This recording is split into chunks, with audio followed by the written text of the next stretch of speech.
भारतीय सेना विश्व की चौथी सबसे ताकतवर सेना है, लेकिन इतिहास गवाह है कि देश विरोधी कांग्रेस सरकारों ने जाबाज भारतीय सेना को मिट्टी का शेर बना दिया था। कांग्रेसी सत्ता में सेना को ना तो मॉडर्न हथियार मिले और ना ही आधुनिक वर्दी मिली। जब कभी भी कांग्रेसी सत्ता ने हथियारों की डील की तो देश को मिला सिर्फ और सिर्फ घोटाला। नेहरू, जीप घोटाला, राजीव गांधी, बोफोर्स घोटाला, सोनिया मनमोहन, अगस्ता वेस्टलैंड घोटाला, स्कॉर्पिन पनडुब्बी, राफेल डील सालों अटकी रही। आपको जानकर हैरानी होगी कि आजादी के तुरंत बाद यानी 1948 में नेहरू ने जीप घोटाला कर दिया था। दरअसल पाकिस्तानी हमले के बाद भारतीय सेना को जीपों की बेहद जरूरत थी। उस वक्त 300 पाउंड प्रति जीप के हिसाब से 1500 जीपों के लिए आदेश दिए गए थे, लेकिन 1949 तक महज 155 जीपें ही पहुंच पाई। इनमें भी ज्यादातर जीपें तय मानक पर खरी नहीं उतरी। फिर प्रधानमंत्री राजीव गांधी के समय बोफोर्स घोटाला हुआ।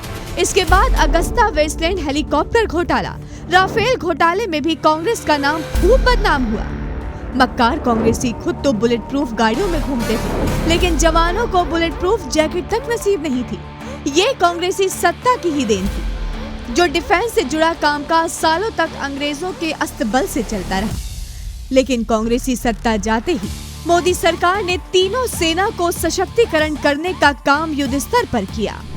फ्रंट लाइन जवानों को बुलेट प्रूफ जैकेट, आधुनिक वर्दी और नाइट विजन से लैस किया गया।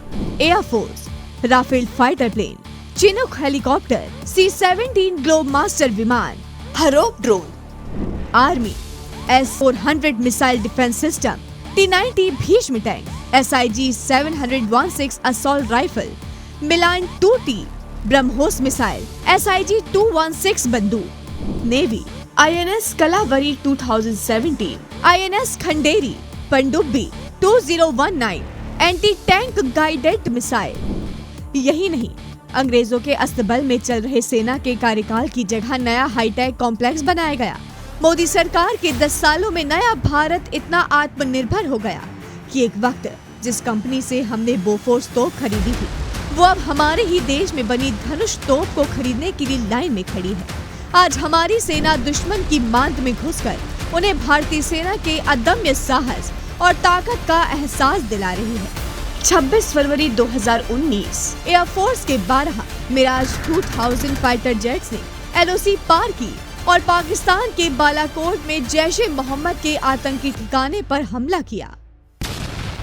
भारत के वीर जवानों ने लगभग 300 आतंकवादियों को मौत के घाट उतार दिया था। नहीं तो एक कांग्रेस का दौर था जब पाकिस्तान से आए 10 दहशतगर्दों ने मुंबई में आतंक का तांडव मचाया था। तत्कालीन एयर चीफ मार्शल फली होमी ने 9 साल बाद ये खुलासा किया कि पूरी एयरफोर्स इस हमले का बदला लेने के लिए तैयार थी, लेकिन कांग्रेसी सत्ता ने इजाजत ही नहीं दी थी। 70 साल में देश विरोधी कांग्रेस जो नहीं दे सकी, वो 10 सालों में मोदी जी की सरकार ने कर दिखाया और पूरी दुनिया को बता दिया कि ये मोदी जी का नया भारत है, जो किसी भी कीमत पर नहीं झुकेगा। पहले किसी को छेड़ेगा नहीं, लेकिन किसी ने छेड़ा तो उसे छोड़ेगा नहीं।